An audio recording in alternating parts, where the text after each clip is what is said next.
मेरा पति हवस भरा इंसान था। वे घर की नौकरानी पर गंदी नजर रखता था।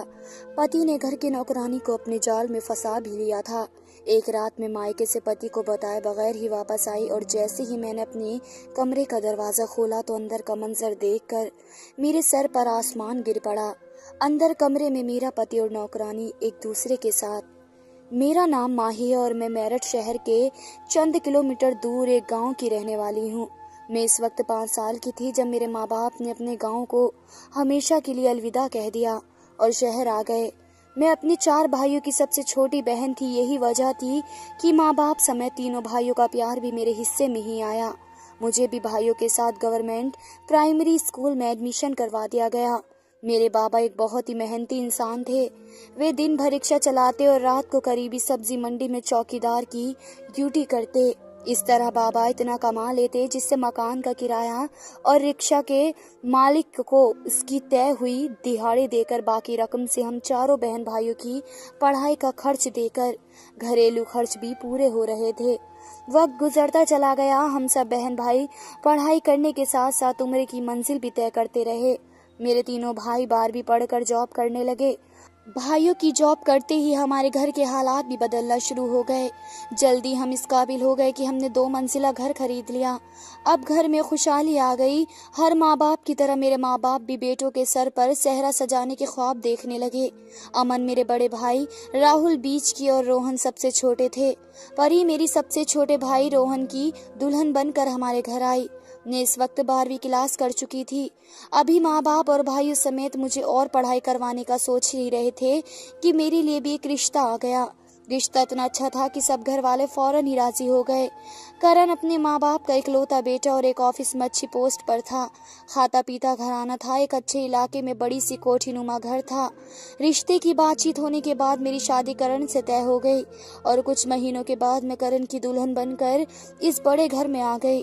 शादी की पहली रात जब मैंने करण को देखा तो अपनी किस्मत पर नाज करने लगी। करण बहुत ही खूबसूरत था।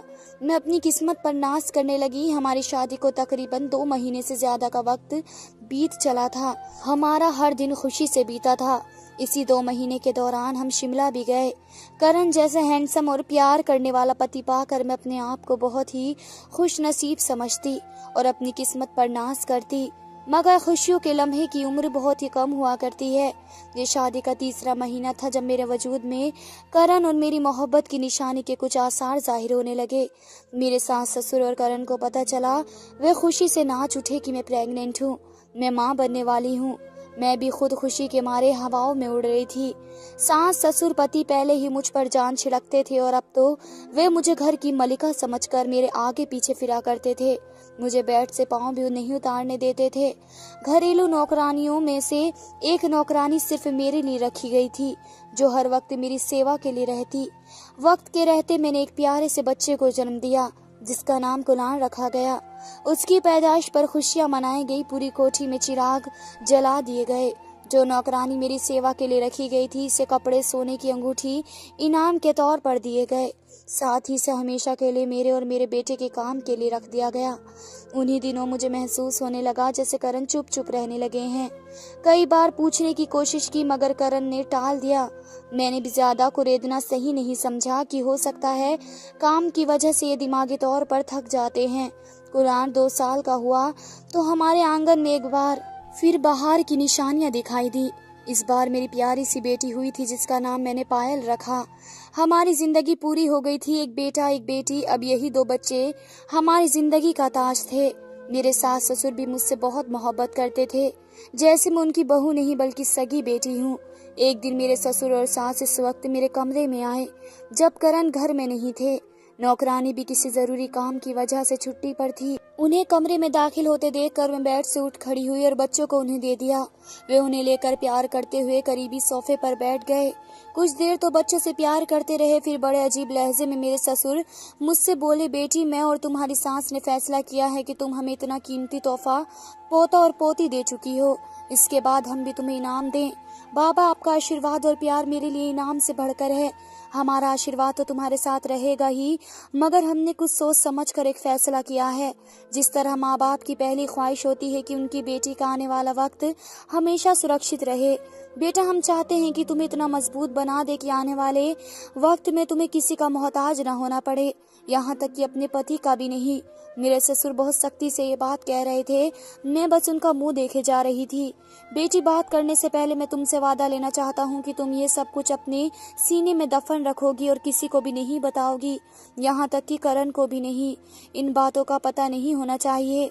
मैंने उनसे वादा किया। उन्होंने कहा कि वे अपनी सारी जायदाद, अपना सब कुछ मेरे नाम करना चाहते हैं, इस शर्त पर कि ये जायदाद और बैंक बैलेंस वगैरह किसी सूरत में भी अपने पति करण के नाम नहीं करोगी। मैं तो उलझ कर ही रह गई। करण उनका बेटा है, मेरे पति है, मेरे बच्चों का बाप है, फिर क्या वजह थी कि वे अपनी जायदाद, अपना बैंक बैलेंस, अपना सब कुछ मेरे नाम कर देना चाहते हैं। मैंने उनसे काफी पूछा भी, मगर उन्होंने और कुछ कहने से रोक दिया और वे वक्त आने पर खुद ही सब कुछ बता देंगे।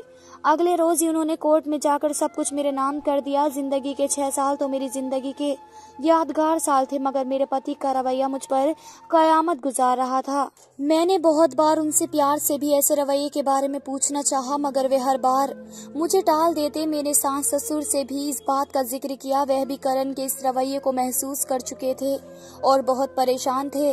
उन्होंने मुझे तसल्ली दी और कहा कि किसी न किसी तरह बहला दिया। इन दिनों एक और तकलीफ मुझे सहनी पड़ी, वह ये कि मेरी खास नौकरानी के रंग बदलने लगे। पहले तो वे आम घरेलू सादे कपड़ों में मेरे सामने आया करती थी और मेरे पति करण की मौजूदगी में हमारे कमरे में आने से शर्म करती थी। अगर किसी वजह से आना पड़ भी जाता तो वे कमरे में दाखिल होने से पहले दरवाजे पर दस्तक देती, हमसे अंदर आने की इजाजत पूछती। मगर अब तो वे अच्छे कपड़े पहनकर, हल्का फुल्का मेकअप करके बिना इजाजत मेरे कमरे में इस वक्त आ जाती जब मेरे पति कमरे में मौजूद होते और बिना वजह कमरे में ज्यादा से ज्यादा वक्त गुजारने की कोशिश करती।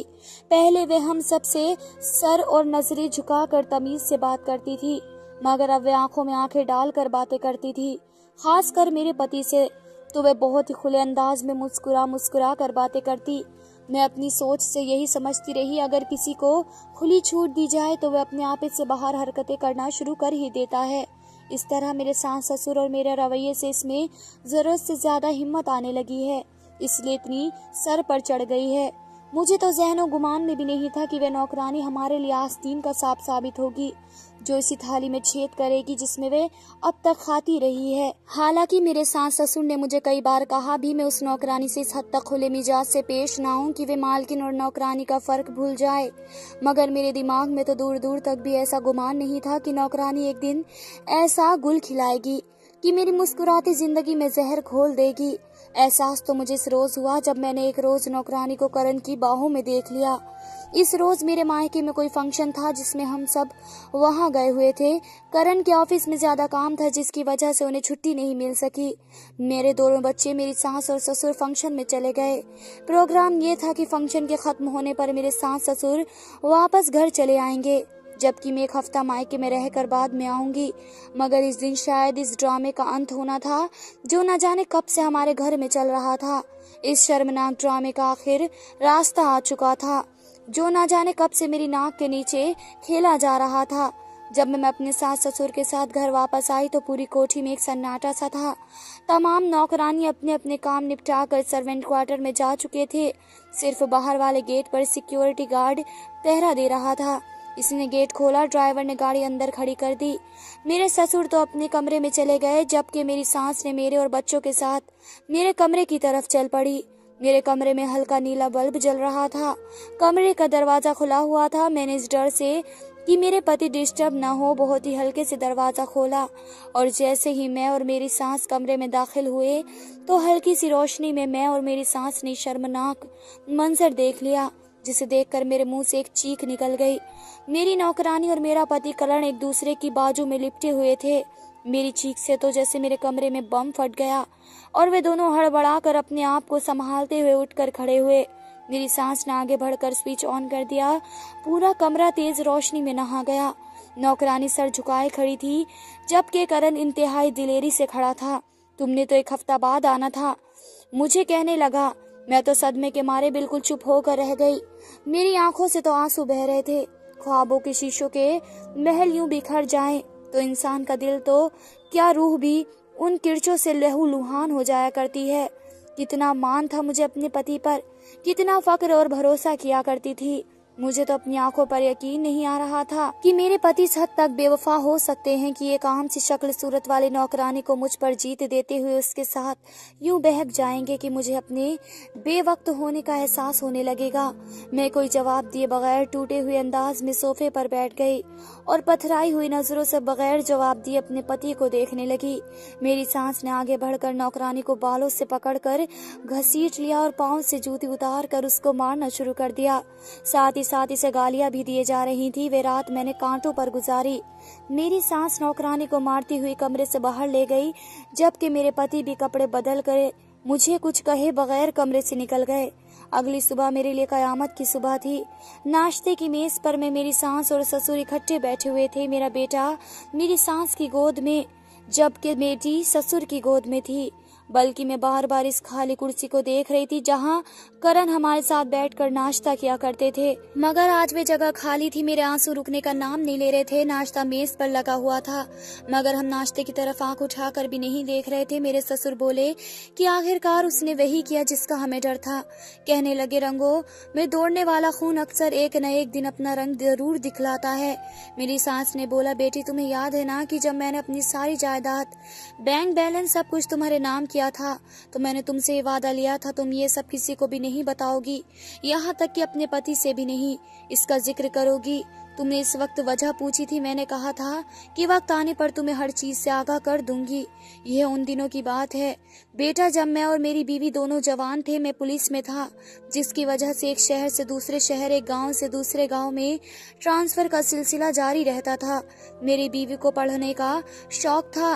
वे मेरे साथ साथ शहर गांव में नहीं जा सकती थी, इसलिए बीवी ने अपने आप को बिजी करने के लिए एक प्राइवेट कॉलेज खोल लिया। ये कॉलेज खास कर लड़कियों के लिए था। सारा स्टाफ भी फीमेल ही था, सिवाय अकाउंटेंट के, जो सिर्फ ऑफिस तक ही रहता था। इसके जिम्मे कॉलेज की फीस, टीचर्स की सैलरी का काम देखना था। मैंने और मेरी बीवी ने मोहब्बत की शादी की थी। लोग हमारे प्यार की मिसाल दिया करते थे।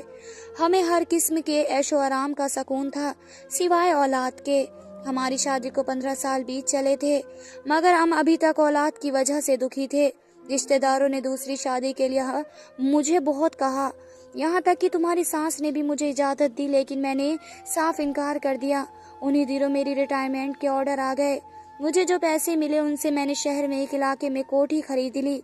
कॉलेज की बिल्डिंग पहले ही हमारी अपनी थी, बल्कि मैंने बीवी के कहने पर कॉलेज ज्वाइन कर लिया। यूं मैं और बीवी एक ही ऑफिस में बैठने लगे। कुछ ही वक्त बाद में उक सा गया और फिर मैंने प्रॉपर्टी डीलर का काम शुरू कर दिया।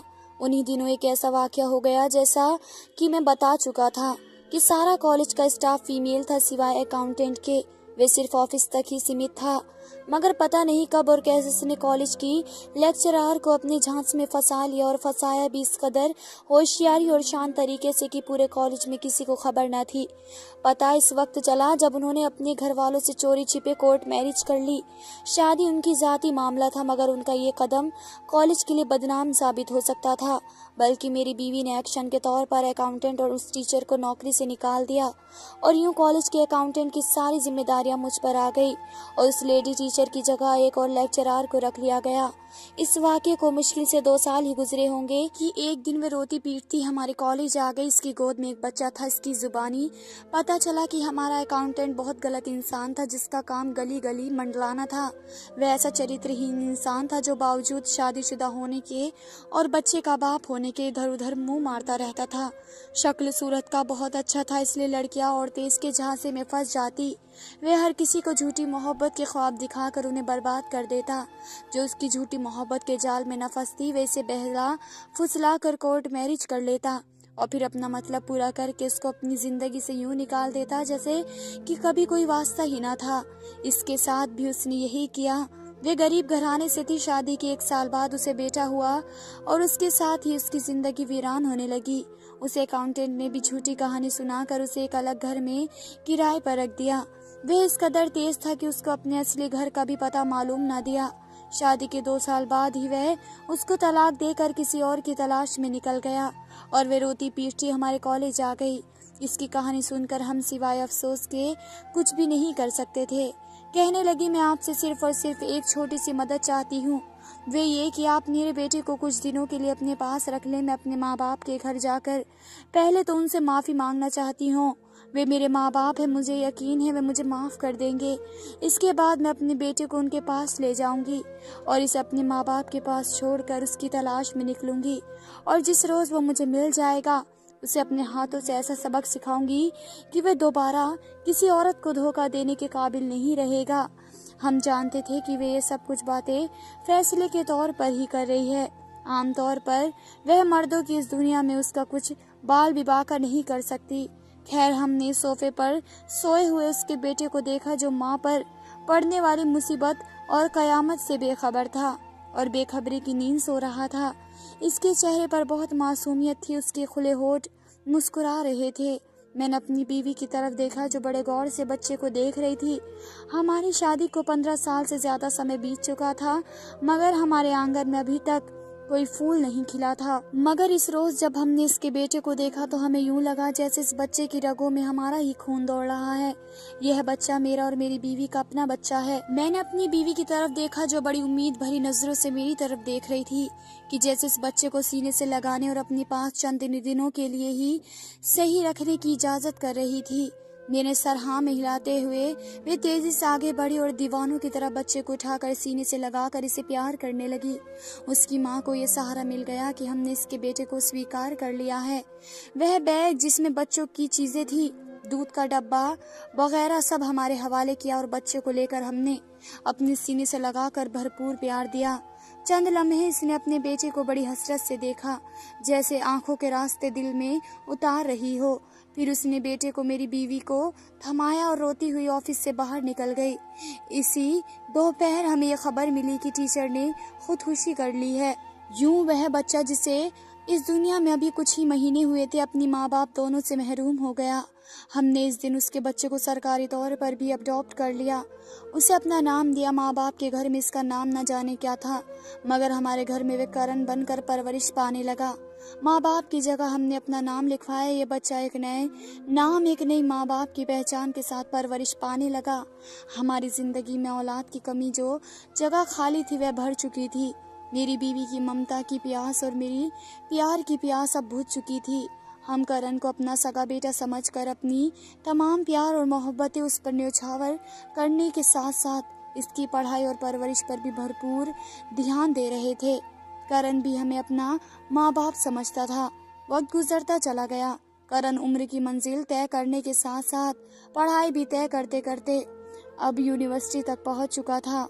करण देखने में भी बहुत ही खूबसूरत था। सभी लड़कियां उस पर मरती थी, मगर हमने अपने बेटे को बेलगाम नहीं छोड़ा, बल्कि MBA करते ही हमने इसे एक मल्टीनेशनल कंपनी में अकाउंटेंट लगवा दिया।